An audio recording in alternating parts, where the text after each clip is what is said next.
Hello and welcome back to the channel. My name is Krashy, and today we're going to be talking about the end of season blues that we all have. But first, if you don't mind, please leave a like on the video and subscribe if you haven't subscribed. Again, a lot of you guys that watch these videos, I've got a lot of clicks from different site traffic, a lot of recommended people, but you're not subbed. And if you like watching, if you like listening, even if you just like this one, then give me a shot. You know, you never know. But in any case, I think a lot of us are feeling really fatigued, and the title of the video will probably be a little bit more aggressive, but you know, in terms of voice and what I felt like saying, I feel like we're really in this slump, this end of season blues, and it's something that happens every single time. You can actually look at the Google Trends, and if you isolate the Google Trends chart from, you know, season to season, not looking at the overall picture, then you can actually see that, you know, every season pretty much falls off pretty hard, and that's understandable. I mean, it's, you know, the end of the season, you know, like, I don't know, it's like there's nothing else going on. We're all waiting for new content drops, and in this particular scenario, we're waiting for a squad arena, we're waiting for a potential new map, whatever is going to come ahead of us in less than a week. And ultimately it just feels like the game is dead. And I mean, that's kind of what I want to talk about today. Is the game dead? Is the game dying? What does that mean? What does it mean to you? And ultimately, what is the residual effect? Now, one thing that I did talk about on Twitter, and this is a whole discussion that ties into, well, you know, a point that Ninja has made a couple of times, is kind of like being careful with what you say, especially if you're a big influencer. Now, I'm not a big influencer. I don't really have to worry about this too much. But that said, I mean, I don't think there's a you know, a negative side to having an opinion and talking about what I feel and what I think, and just kind of like what I know. You know, at almost 27 years old, I've seen a lot of games. I've played a lot of games competitively, professionally, you know, in terms of trying to create content for it. And there is one thing that I've noticed, and it's that despite how good a game is doing, like, and that could mean financially, viewership wise, whatever the case may be, despite how good the game is literally doing or not doing, player perception and the way that people think the game is doing, or how good they think the game is doing, or how bad they think the game is doing, is almost just as powerful as the literal state of the game. So even if the game is doing well, it's making money, even if a game has a lot of viewers, or, you know, and people think the game is bad, it's like super powerful. Player perception. And one thing that Ninja has kind of preached, and one thing that I really agree with him on, is that, you know, people in this game need to be careful with the really harsh doom and gloom. Now, there's nothing bad about being a very strong critic. I will be the first to call out Epic when they do something stupid. I'll be the first to flame them for not getting rid of things within days of dumb implementations. I will roast them to the ends of the earth for having the mech in the game as long as they did.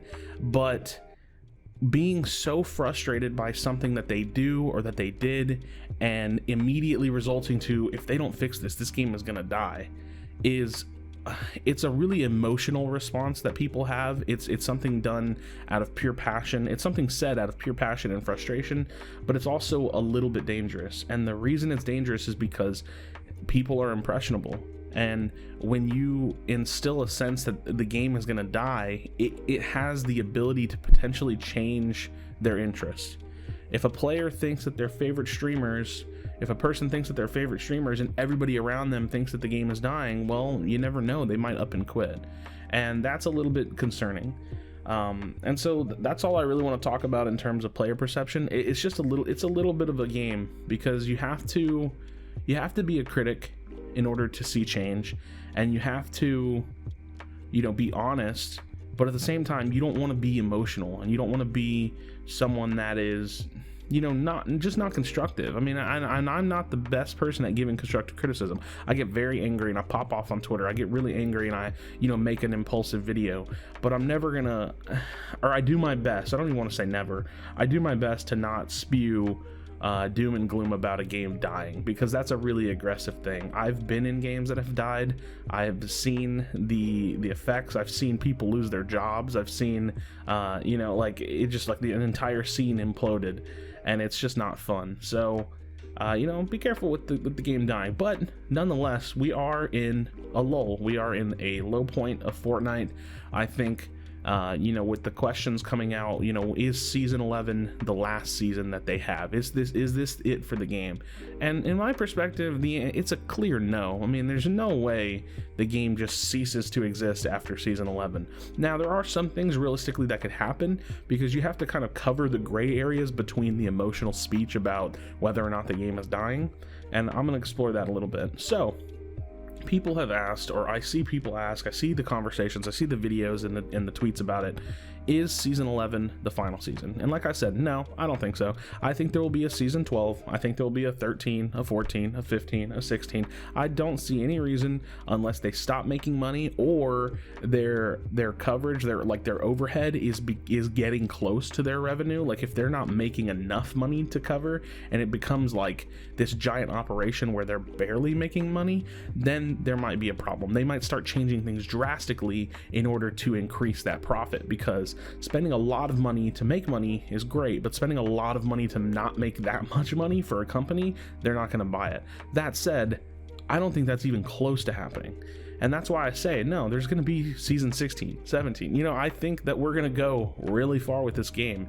And the fear is that Epic could do bad things along the way, which will inevitably keep like a downward spiral or a downward trend, and that would be bad, because eventually it'll hit a point where players are not playing, and then they are making less money, and then the company does have to reevaluate their strategy.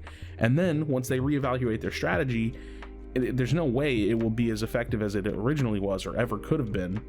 And so when things start changing drastically, when players are truly quitting the game, they found something else, something new is on the market in a couple years or in the next year that's great, that comes out, that can rival it as an esport. When those big things happen, that's whenever we'll start having a more realistic discussion about whether or not the game is dying. Because right now, I think that's just a little bit too aggressive. I think anybody that would say that the game is not in a great state is easy to agree with. The game is not in a great state. And you guys know I want to see improvements to Arena. I want to see improvements for new players that don't affect overall gameplay for everybody else.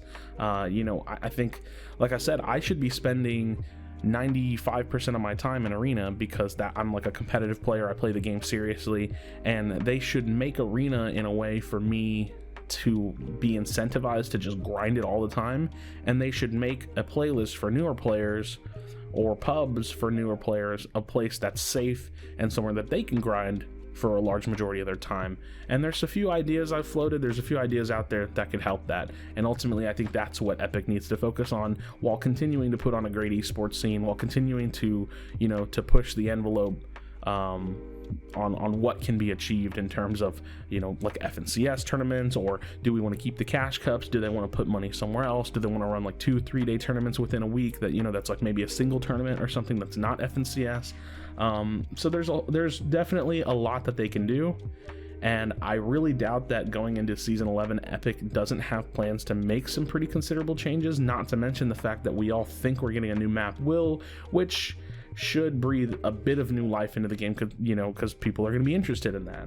So all in all, you know, as I continue to kind of ramble on it, and I feel like I've maybe even said the same thing over and over again, my ultimate synopsis is that I just don't think the game is very much so in jeopardy. I think the game is in a pivotal position where Epic needs to step up and make very good changes, so that way player perception can kind of get back in check, so that way people can have a way to enjoy their game, not because the game is unenjoyable at its core, but because we just don't really have a way to enjoy the game the way that we used to. And that's because things have changed, and I think with that, Epic needs to change with it. And ultimately, if they can continue to kind of bring in new players, keep existing players happy, run good esports scenes, put out good content, you know, and even make some core changes, like maybe their design philosophy, maybe the way that they think about looting in the game, giving us 100% chest and loot, rates for competitive modes, or different loot pools, so that way it's a little bit more consistent. If they can maybe get towards those points and like give a little bit to you know, the long time players that want things like that, while also harboring on the new content, the fun things, and like kind of like a training grounds, you know, playlist or whatever it needs to be for new players to be able to learn the game and to find that addiction that we found, to, you know, to find the love for the game that we found. Then I think it'll be good. So that's kind of my thoughts. I'd love to hear your thoughts in the comment section down below, because I know the definition of dying is very subjective, and I think if my definition of dying is different than yours, it's just because I've really seen games die. I mean, I've literally been a part of a game scene, a competitive scene, where, you know, we woke up one day and they announced that they were shutting down the game because they weren't making enough money, basically. And that was very crazy. It was a really crazy time. The devs had gone dark. They didn't really say anything to us for like over a month. There were no content updates. There were no patches. It just seemed like everything was in like a state of like, yo, what's going on over at the dev team? Like, why aren't they talking to us? Why aren't they doing anything? Next thing you know, they were shutting down the game. So I think in my mind, for a game to be dying, it just needs to be further down the road. And the fear for me is that with how crazy Fortnite has gotten, and I say crazy as in like with how different the game is now, everything has evolved. It requires a really good team of developers to evolve with that game while also keeping the game fun for so many different people. Like, they can't just do what they did in season 3, 4, you know, season 1 through 4. They just can't do it. It's not possible. So they have to find a way. They have to evolve with the game. They have to find a way to keep these longtime competitive players happy with really good competition and really good arena modes. And they have to find a way to let new players get into the game with no idea how to use the mechanics that are in the game and fall in love with the game without getting completely dumped on and smurfed on. And you know what I mean? And it's way harder now than it was back then, in my opinion. But I don't think we're really at jeopardy yet. I think if they continue to do nothing, if they continue to do antics and crazy things, then at some point people are just going to not be willing to play the game, and at some point people are going to find another game to fall in love with, and so that is a fear. I do think we're in a negative state of Fortnite, but I don't really think we're in the realm of dying yet. So let me know in the comment section down below. I thank you so much for checking out this video. Again, please do not leave without leaving a like, and subscribe to the channel if you don't mind. I appreciate it again, and I'll see you on the next video. Do you feel your bones start to shake? Do you feel the